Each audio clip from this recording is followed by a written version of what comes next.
Look, can we first ask you, I mean, I know you're not going to go off on Trump's picks, but who the heck is this Hegseth guy, as the defense industry is asking? What qualifies him for this role? Well, great to be with you, Christian. 3 points.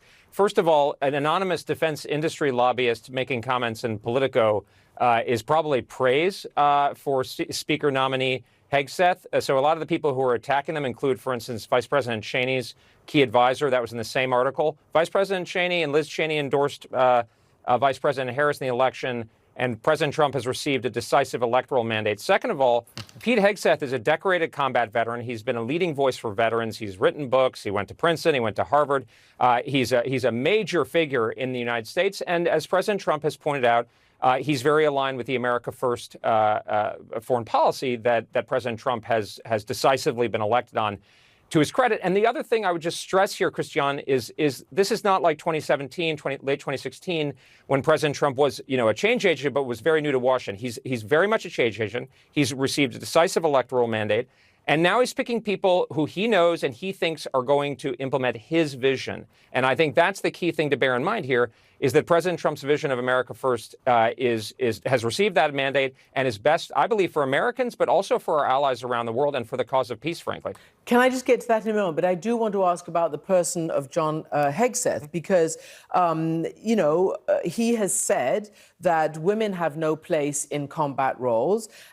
He's been among Trump's, as we know, high-profile supporters in terms of rolling back initiatives designed to promote diversity. He has said any general, any admiral, whatever, who was involved in DEI, diversity, equity, and inclusion programs, or woke expletive, has got to go, he said. And yet the Pentagon is one of the most incredibly successful institutions in America that works brilliantly on its inclusion and diversity policies. Is this really going to be ripped apart? Well, the Pentagon was immensely successful as one of the first places to integrate in the American system. General Colin Powell became chairman of the Joint Chiefs of Staff under the first President Bush because it was a merit-based organization. And by the way, that's when our Pentagon was actually winning wars. I thoroughly support, and I think the American people have sent their support for rolling back politically correct, kind of woke, DEI focused, as opposed to a focus on merit. Whatever your race or creed, that's the American way, and that's what people are going back to. In fact, you have a lot of Democrats across the way saying, I believe even Rahm Emanuel, who was on the show, your show with a couple months ago, he said that the Democrats have been too focused on a lot of this DEI woke stuff. So, we want our military to be lethal and effective and merit-based. That's the best of the American way, and that's what Pete Hegseth is calling for. More importantly, that's what Donald Trump has called for, and he's been elected on. Okay, so I understand everybody wants merit, but that's not to say that the people who are in the Pentagon now are there because of some woke expletive. And so I want to ask you, Pete Hegseth, I think, has also suggested, and they'll tell me in my ear if I'm wrong, that the current chairman of the Joint Chiefs, the highly distinguished Air Force General C.Q. Brown, is at risk and possibly shouldn't be where he is. Do you think that's going to happen? Well, look, I can't speak for... Should it? Hegseth, he's a really decorated combat veteran. Yeah, I don't want to comment on specific cases. What I'm going to say is that our Pentagon and a lot of our generals, including retired general and flag officers, have gotten themselves way into inappropriate politics over the last few years. After a 25-year span in which our foreign policy and defense establishment has failed utterly across, to the American people, what I think President Trump is doing is not ejecting the post-war approach to American foreign policy. He's rejecting the post-Cold War hubris of the last kind of 30 years. And a lot of that goes to the civilian leadership, but our generals have not done a great job. And a lot of them are out calling him, fascist, or it's the end of democracy or whatever. We need to get our general and flag officers back to focus on winning wars and wherever possible, avoiding wars by understanding what it is that we can and can't do and the American people will support. So I think, here's something, and I know this from personal experience.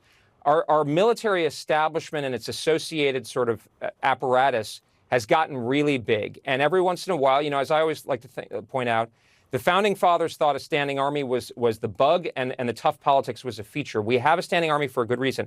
You mentioned John Radcliffe, a great pick to lead the CIA. Bring some accountability back. Every once in a while, there needs to be a democratic focus on accountability and getting back to the basics. And I think many in our military establishment, not all, they're great people in the military. Pete Hegseth is an example of a guy who's a combat decorated veteran. There's a lot of people, including at the upper ranks, who are ready to do this kind of thing.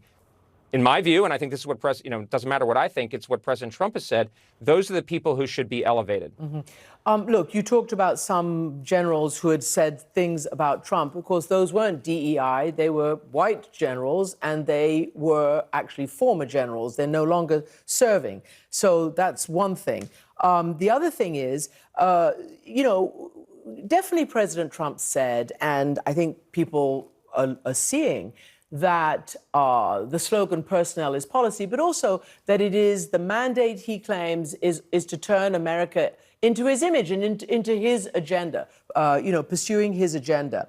So are you comfortable with, I want to say, blind loyalty being the calling card or the litmus test for some of the appointees? And I'm going to stay on Hegseth because, again, the leader of one veterans group said he's actually the least qualified nominee for Secretary of Defense in American history and the most overtly political. And again, I'm asking you this because the Pentagon, of all places, should be apolitical.